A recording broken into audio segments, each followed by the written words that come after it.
Welcome to World News by Denis Halandzovskyi. If you value calm, clear, and fact-based reporting on geopolitics, please subscribe, leave a comment, and share your thoughts. Today, we look at several interconnected developments involving Donald Trump's foreign policy statements from the Arctic to Latin America and how Europe and other allies are responding. In recent days, former US President Donald Trump has made a series of statements and policy moves that have drawn international attention and concern. Trump has renewed his public interest in Greenland, describing it as a strategically crucial territory for American defense and influence. He has discussed multiple options for increasing US control or presence on the island, which is an autonomous territory within the Kingdom of Denmark. This includes political or economic proposals to strengthen ties, and, according to White House spokespeople, even considering military options, though the latter remains highly controversial. This rhetoric follows a pattern of asserting American interests in areas perceived as contested or critical in the face of growing Russian and Chinese activity in the Arctic. At the same time, the United States under Trump authorized a military operation in Venezuela that resulted in the capture of President Nicolas Maduro. Trump's camp has tied this action to broader hemispheric security goals, framing it as a response to corruption and threats from regimes it considers destabilizing. These moves have been accompanied by statements about redirecting Venezuelan oil revenue and expanding U.S. influence in Latin America, rhetoric that echoes a modern reinterpretation of traditional hemispheric policies. Taken together, these statements signal an American leadership intent on asserting power in regions often considered spheres of influence. Trump and his advisors cast these actions as protection of U.S. national security, economic interests, and geopolitical balance, invoking historic doctrines and strategic narratives that prioritize dominant positioning over cooperative diplomacy. Trump's renewed focus on Greenland and Venezuela has triggered clear unease among European leaders, especially over Arctic sovereignty and transatlantic unity.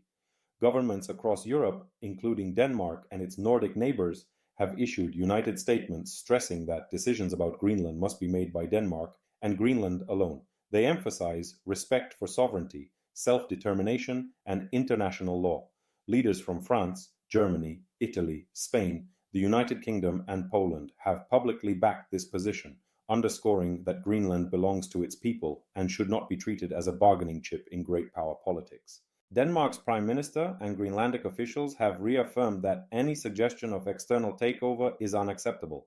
Some European ministers are actively discussing contingency plans to respond diplomatically should aggressive posturing continue.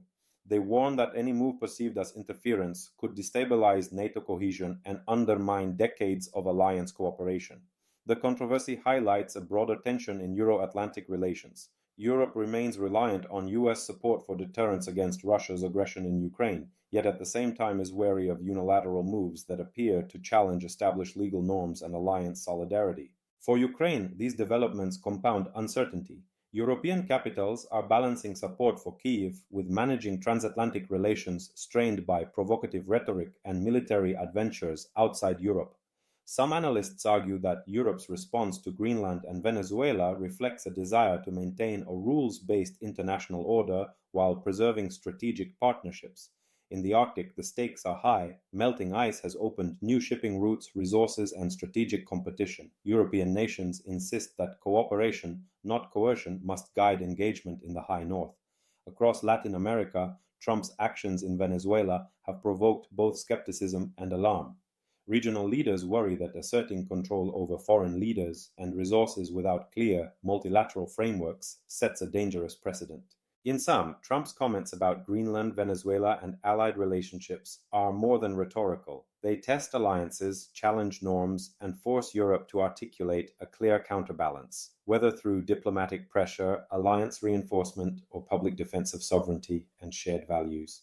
Thank you for watching this analysis on World News by Denis Halandzovskyi. If you found this explanation informative and balanced, please subscribe, leave a comment, and share your perspective. Independent reporting helps us navigate complex global developments and understand how leadership decisions affect international stability.